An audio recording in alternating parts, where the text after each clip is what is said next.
Jean-Michel Apathy, Maxime Switek. Place aux jeunes. La patronne de France Télévisions semble vouloir rajeunir son antenne. Michel Drucker dénonce le jeunisme et une forme de racisme presque. Qu'en pensez-vous? On en parle dans un instant avec vous au 39-21. Mais d'abord, Jean-Michel, le revenu universel.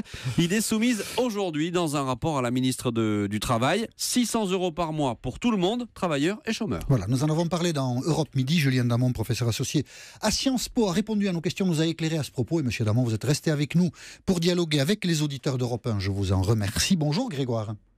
Bonjour. Vous êtes à Paris. C'est ça, exactement. Votre idée du revenu universel, vous êtes jeune, vous avez 37 ans. C'est ça. En fait, c'est une idée révolutionnaire, sauf qu'il faut qu'elle soit bien, il faut qu'on lui donne les moyens surtout.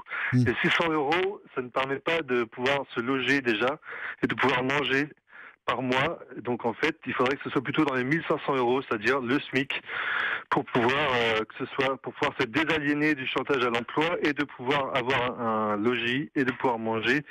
Et là, on pourra avoir un vrai revenu universel. Donc vous êtes favorable à l'idée, mais vous trouvez que parler de revenu universel est une escroquerie. Si c'est 600 €, il vaut mieux non. 1500. 600 €, c'est pas assez. C'est pas assez, c'est ça. Je synthétisais parce que, et restez avec nous, Grégoire, Julien Damon est avec nous, pour répondre à votre suggestion. Oui au revenu universel, mais un revenu universel conséquent, sinon ça n'a pas de sens. C'est ce que dit Grégoire. Alors, Grégoire est ambitieux, mais je ferai deux remarques. La première, c'est que le revenu universel doit pouvoir s'ajouter à vos revenus d'activité. Et à ce titre, vous pouvez vous payer votre logement, ce que vous voulez. Alors, il y a en effet le sujet, mais qui est déjà à l'ordre du jour, de l'insuffisance des revenus d'assistance de type RSA qui ne permettent pas, par exemple, de se loger. La deuxième chose, c'est que si vous placez ça à 1500 € par mois, ça doit faire à peu près 700 milliards d'euros. C'est l'ensemble de la protection sociale française, c'est 33% de PIB. C'est donc absolument impossible à mettre en œuvre. Il n'empêche que je crois que lorsque l'on parle de revenu universel, il faut, mais Grégoire, vous avez raison, être ambitieux, mais pas non plus totalement utopique. Grégoire ? Le but est quand même de pouvoir aussi se dégager du chantage à l'emploi puisqu'il n'y a plus assez de travail pour tout le monde. Donc de toute façon, il faut penser que les gens pourront vivre et devront vivre peut-être de temps en temps rien qu'avec ça et travailler peut-être en plus. Mais il faut que ce soit plus que de la survie que permette ce revenu universel. Et quand on veut trouver l'argent, on le trouve. Quand il s'agit de partir à la guerre, on trouve l'argent. Bref, il s'agit en fait juste de prolonger le système de la retraite vers la jeunesse, c'est-à-dire au lieu de rallonger tout le temps le moment où on pourra partir à la retraite, il suffit de prolonger le système de la retraite à toute la vie à partir de 18 ans.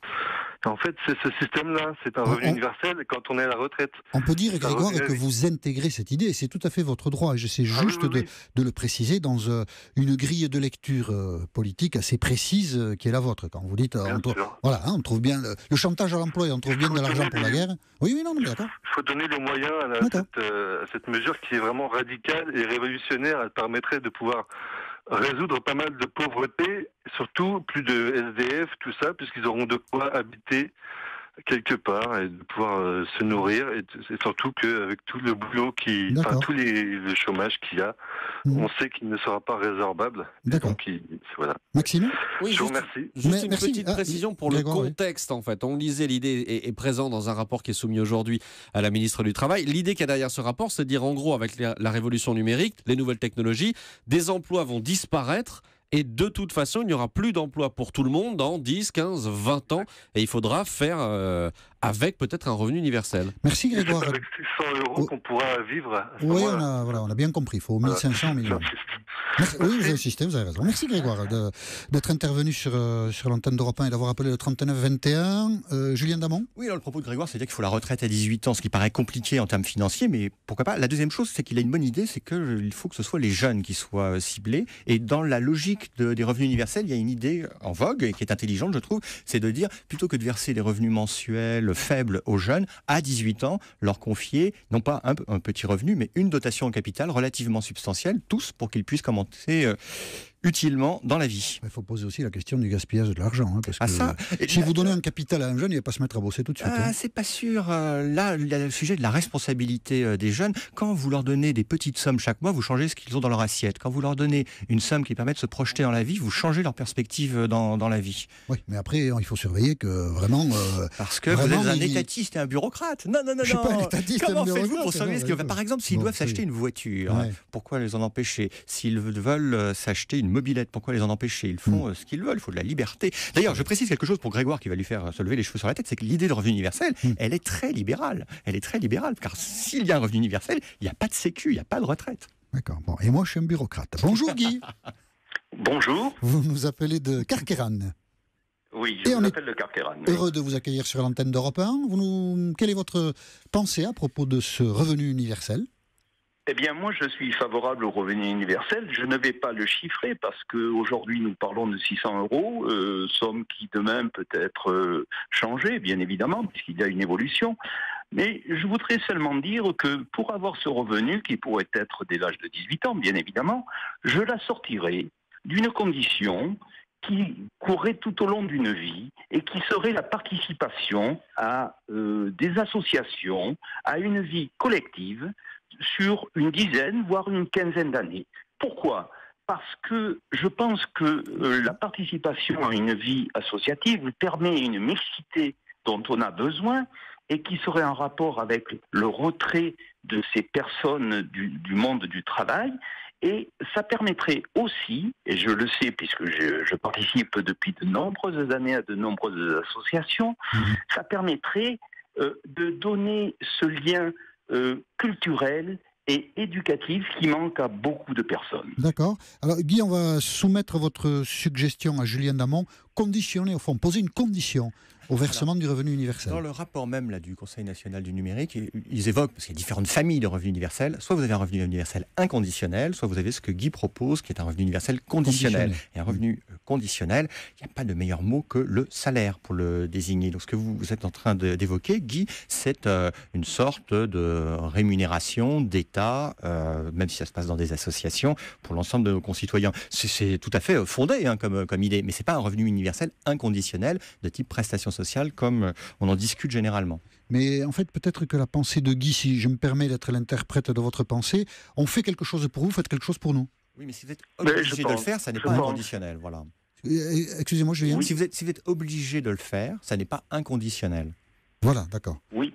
Oui, mais... Bien évidemment. Mais c'est ce qu'il croit. Mais c'est une position tout à fait fondée. Hein, oui, Guy, je vous donne le dernier mot, Guy, profitez-en. Bien non, moi je pense que à force de donner sans recevoir, on arrive à des aberrations, à des gens, je ne vais pas dire pour tout le monde, mais des gens qui profiteraient d'un système et qui se reposeraient uniquement là-dessus. Or moi je suis pour une mixité. La France est forte lorsque un pour tous, tous pour un. Ah. Et ça, j'y tiens beaucoup. Allez, ça c'est une devise de... On a même la littérature qui parle de ça. Ah, c'est une devise de mousquetaire, évidemment, et c'est une belle devise. Merci Guy, donc vous êtes à Carqueiranne d'avoir appelé le 3921. Ça fait un revenu pour tous, tous pour un revenu. Bon, voilà, mais enfin bon, ouais, hop. Merci Guy. Et je vous souhaite une très bonne journée. Maxime ? Puis-je mettre les pieds dans le plat ? Mais allez-y. Avec 2 messages sur Twitter. Sam qui nous dit « Un pas de plus vers un monde de feignasses », ce sont les mots qu'il emploie. Et Jackie qui nous dit « Si cela devait exister en France, c'est surtout les fainéants qui seraient heureux ». Qu'est-ce que vous répondez ? Je pense qu'il n'y a pas que des pauvres feignants. Il y a des gens dans des administrations et des entreprises qui foutent rien et qui sont bien payés. Ceci dit, l'argument général est celui de l'assistanat. Là, et je le comprends parfaitement. C'est de dire, voilà, si on donne des choses sans contrepartie, eh ben, ceux qui foutent rien seront ravis et ne feront rien. Je vous indique simplement que ça existe. Les systèmes aujourd'hui de minima sociaux, les prestations d'assistance, entre autres de type RSA, sont des revenus non pas universels, mais pour les pauvres et sans grande contrepartie. Donc cette critique n'est pas une critique à l'égard du revenu universel, c'est une critique à l'égard des revenus d'assistance. Peut-être que vous avez... qui est fondée dans le débat public. Oui. Peut-être que vous avez anticipé, Julien Damon, l'objection ou la pensée de Thérèse. Bonjour Thérèse. Bonjour monsieur. Vous Voilà, êtes à Carling dans Moselle. On vous écoute. Oui, moi je ne suis pas trop d'accord pour ça parce que écoutez, moi j'ai un exemple, hein, Oui. c'est un exemple simple. Bon, j'ai mon petit voisin qui est beaucoup plus jeune que moi, il a 26 ans, il touche le RSA, il reste chez les parents. Alors moi, j'ai 58 ans. Il y a quelques années, j'ai trouvé du travail en intérim. J'ai été le voir, je lui ai dit, tu sais, là on embauche. Oh ben non, c'est pas bien, c'est trop ceci, c'est trop cela.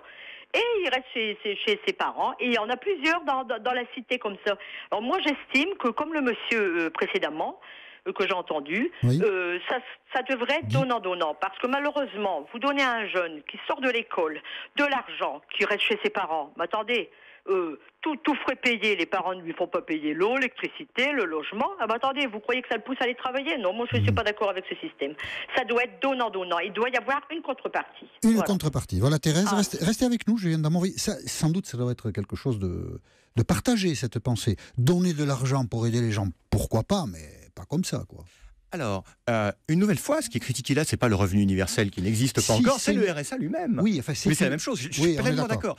C'est une manière de critiquer le revenu universel, même s'il n'existe pas. Parce que le revenu universel, logique du revenu universel. Oui, enfin, du revenu inconditionnel. Voilà. On veut mettre des conditions. Et depuis qu'on a évoqué le RSA, et 20 ans avant le RSA, le RMI, il y avait des conditions, conditions dites d'insertion assez insuffisantes. Mais Thérèse a quand même raison. Il est de nombreux cas où il est plus favorable de rester chez soi, ou même de travailler au noir et de continuer à bénéficier d'une prestation d'assistance, plutôt que de retrouver un boulot. Mais le RSA et la nouvelle prime pour l'activité, en théorie, ont cette vocation de toujours vous faire gagner plus d'argent lorsque vous exercez une activité professionnelle. Mais c'est toujours imparfait, et les idées de revenu universel, c'est tenter de simplifier cela. Voilà. En tout cas, c'est une idée qui est devant nous. Donc, un rapport ce matin préconise, devant les bouleversements qui attendent de l'économie, mais vous savez, quand la société industrielle a commencé à se construire, on a aussi dit, ou alors il y a 20 ans, 30 ans, 40 ans, quand on a automatisé beaucoup de tâches, on a aussi dit il y aura beaucoup de chômage. Mais enfin, on pense que la révolution informatique va supprimer beaucoup d'emplois, et donc on essaie de réfléchir à des adaptations nécessaires. Le revenu universel en est une. Je vous remercie d'avoir appelé nombreux le 3921 pour nous faire part de vos sentiments et de vos réflexions à ce sujet. Et je vous remercie aussi, Julien Damon, professeur à Sciences Po, d'avoir participé à ce débat avec les auditeurs d'Europe 1.